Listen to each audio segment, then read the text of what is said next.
40 বছর বয়স পেরোলেই আমাদের শরীরে অনেক কিছু বদলাতে শুরু করে, তাই না? তো আজকের এই আলোচনায় আমরা দেখব এই পরিবর্তনগুলোর সাথে খাপ খাইয়ে নিতে ঠিক কোন 3টি জিনিস সবচেয়ে বেশি জরুরি। আচ্ছা, সবার আগে প্রশ্নটা হলো 40-এর পর শরীরটা বদলায় কেন? মানে ঠিক কি কি ঘটে আমাদের ভেতরে? চলুন একটু গভীরে গিয়ে ব্যাপারটা বোঝার চেষ্টা করি। দেখুন, বয়স বাড়ার সাথে সাথে কয়েকটা সাধারণ চ্যালেঞ্জ কিন্তু আসেই। যেমন ধরুন, হাড়ের ঘনত্ব সেটা স্বাভাবিকভাবে কমতে শুরু করে, এনার্জি লেভেলটাও আগের মতো থাকে না, একটু কমে আসে। আর হ্যাঁ, হাই ব্লাড প্রেশার বা ডায়াবেটিসের মতো কিছু ক্রনিক রোগের ঝুঁকিও কিন্তু বেড়ে যায়। কিন্তু এখানে একটা ভালো খবরও আছে, আর সেটা হলো খাবারে কিছু সাধারণ পরিবর্তন এনেই কিন্তু স্বাস্থ্যের একটা নতুন মজবুত ভিত্তি তৈরি করা সম্ভব। বিশেষ করে কয়েকটা ভিটামিন এক্ষেত্রে ম্যাজিকের মতো কাজ করে। তো চলুন শুরু করা যাক আমাদের প্রথম স্তম্ভ দিয়ে, আর সেটা হলো ভাইটামিন ডি। একে কিন্তু সানশাইন ভিটামিনও বলা হয়। দেখা যাক এটা কিভাবে আমাদের স্বাস্থ্যকে মজবুত করে। ভিটামিন ডি এর প্রধান কাজটা কি জানেন? এটা অনেকটা একটা চাবির মতো। আমাদের শরীর যে ক্যালসিয়াম গ্রহণ করে সেই ক্যালসিয়ামকে হাড় পর্যন্ত পৌঁছে দেওয়ার দরজাটা এই ভিটামিন ডি খুলে দেয়। তাই হাড়ের স্বাস্থ্যের জন্য এটা অপরিহার্য।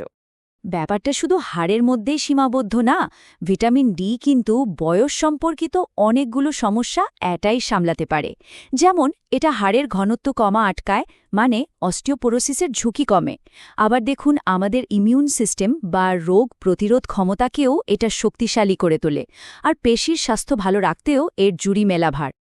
এখন প্রশ্ন হলো, এই জরুরি ভিটামিনটা পর্যাপ্ত পরিমাণে পাওয়া যাবে কিভাবে? কারণ বয়স বাড়ার সাথে সাথে আমাদের ত্বক কিন্তু সূর্য থেকে ভিটামিন ডি তৈরির ক্ষমতা অনেকটাই হারিয়ে ফেলে।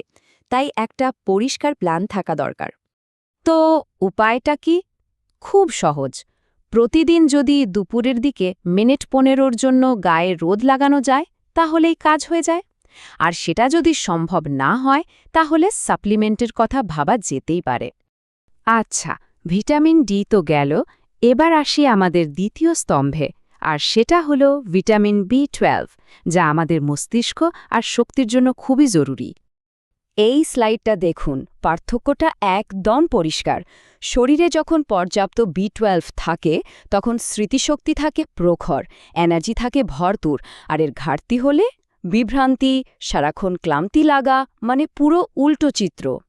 শুধু মস্তিষ্কই নয়, ভিটামিন বি12-এর আরও অনেক গুরুত্বপূর্ণ কাজ আছে। যেমন এটা লোহিত রক্তকণিকা তৈরিতে সাহায্য করে। এই রক্তকণিকায় কিন্তু সারা শরীরে অক্সিজেন বয়ে নিয়ে যায়। আবার হার্টের স্বাস্থ্য ভালো রাখতেও এর একটা বড় ভূমিকা আছে।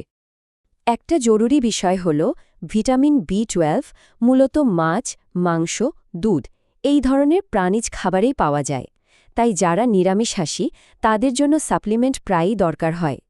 তাছাড়া বয়স বাড়লে শরীরে এটা শোষণের ক্ষমতাও কমে যায়, তাই অনেকের জন্যই সাপ্লিমেন্ট একটা ভালো উপায় হতে পারে। এবার আমাদের শেষ এবং তৃতীয় স্তম্ভের কথা বলা যাক। এটা হলো ভিটামিন সি, আমাদের শরীরের এক কথায় রক্ষাকর্তা। এটা একটা দারুণ শক্তিশালী অ্যান্টিঅক্সিডেন্ট, যা আমাদের কোষগুলোকে নানা রকম ক্ষতির হাত থেকে বাঁচায়। ভিটামিন সি এর আসল কাজটা বুঝতে হলে আগে ফ্রি র্যাডিক্যালস জিনিসটা কি তা জানতে হবে।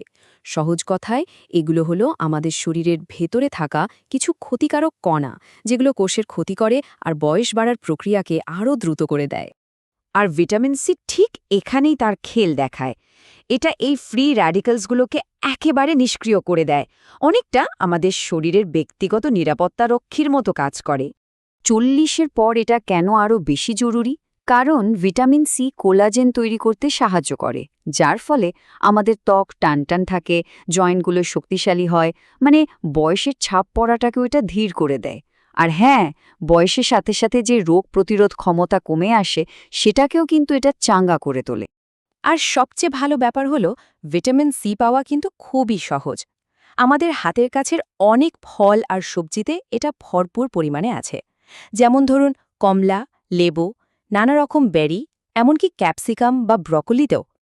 তো আমরা 3টি মূল স্তম্ভ ভিটামিন ডি, বি12 আর সি নিয়ে তো কথা বললাম। কিন্তু এখন প্রশ্ন হলো, এগুলো একটা কমপ্লিট হেলথ প্ল্যানের মধ্যে কিভাবে ফিট করে? একটা প্রশ্ন মনে আসতেই পারে, তাহলে কি এই 3টে ভিটামিন খেলেই সব হয়ে যাবে? আর কিছুর দরকার নেই? উত্তরটা হলো না। আসলে এই 3টি ভিটামিনকে বলা যেতে পারে স্বাস্থ্যের মজবুত ভিত্তি তৈরির জন্য একেবারে ন্যূনতম প্রয়োজন। মানে এগুলো ছাড়া চলবেই না। কারণ আমাদের শরীর তো আরও অনেক জটিল, তাই না? এর জন্য আরও অনেক পুষ্টি দরকার, যেমন ধরুন vitamin K, magnesium, omega-3 fatty acid, calcium. তালিকাটা বেশ লম্বা। তাই আসল কথা হলো সাপ্লিমেন্ট হয়তো আমাদের সাহায্য করতে পারে, কিন্তু চূড়ান্ত লক্ষ্যটা হওয়া উচিত একটা স্বাস্থ্যকর সুষম খাবার, যেখানে প্রচুর পরিমাণে রঙিন ফল আর সবজি থাকবে।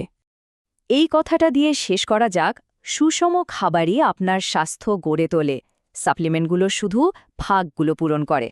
মানে আসল ভিত্তিটা কিন্তু খাবারই, আর সাপ্লিমেন্ট হলো সেই ভিত্তির ছোটখাটো মেরামত।